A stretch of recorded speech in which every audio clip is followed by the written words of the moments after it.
Bonjour, bienvenue en Chine et merci d'être venu sur notre plateau. The Guimet Museum boasts one of the largest collections of Asian art outside of Asia.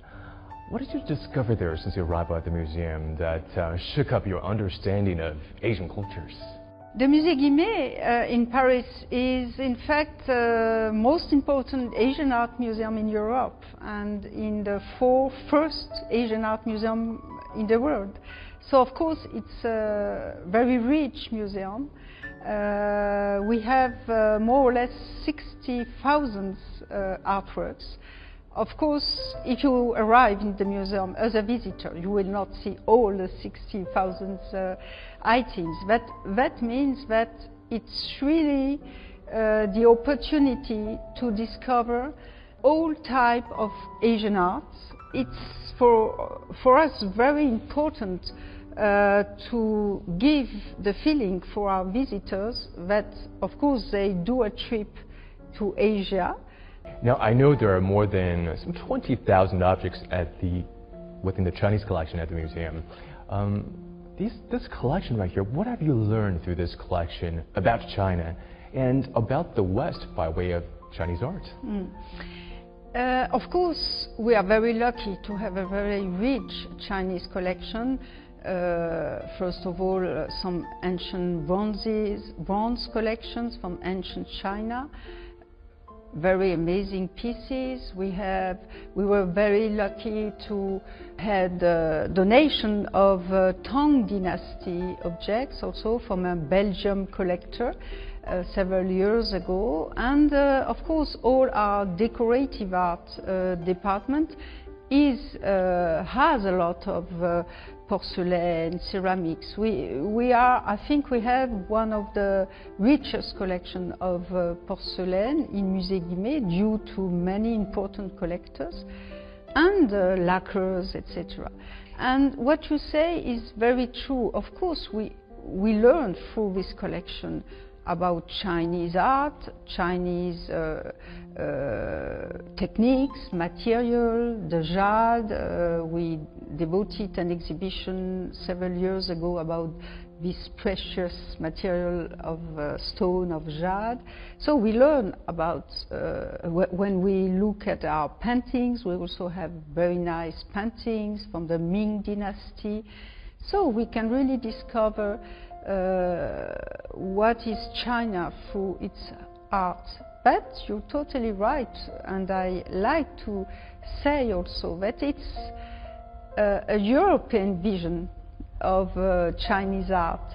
So that's why I often say to my Chinese friends, come and see the Musée Guimet. Of course, it's not Versailles, it's not the Louvre, it's not French art, but you will understand what is the European taste of Chinese art.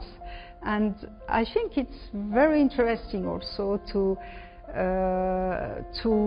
develop this narrative on Musée Guimet. It's not Asia looking at Asia. It's really the European vision of Asia during the 19th century and the 20th century.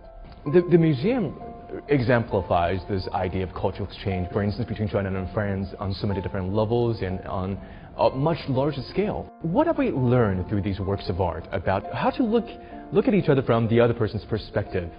And of course, we do know that China and the West share contrasting aesthetics on the notion of perspective in art. In fact, as a curator or director, we learn when we work with the others. That's why I like to develop, and I'm here for that, to develop relations with my colleagues of Chinese museums, because we both have this responsibility to explain to our specific audience about who is the other. And I want to stay modest. I'm not Chinese. I cannot imagine understanding all about Chinese art, Chinese culture.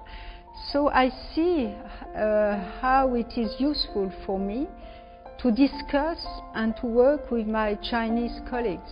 The way that we are still preserving and observing these cultural entities in a museum setting today, is there anything that we can do to change that? It's a very important question, and you know, we started to think in Musée Guimet about a big renovation in the years to come. One is how to introduce technology, because we are lucky now to have a lot of possibilities of digital tools, and I like to use it in exhibitions, in storytelling. Another question is, every museum could see that what is attractive to develop a good audience are events, temporary exhibitions. And what is strange is that traditionally 80% of the galleries are for the permanent collection. So my real challenge in the years to come is how to become more attractive in the permanent galleries. So we start to have some ideas.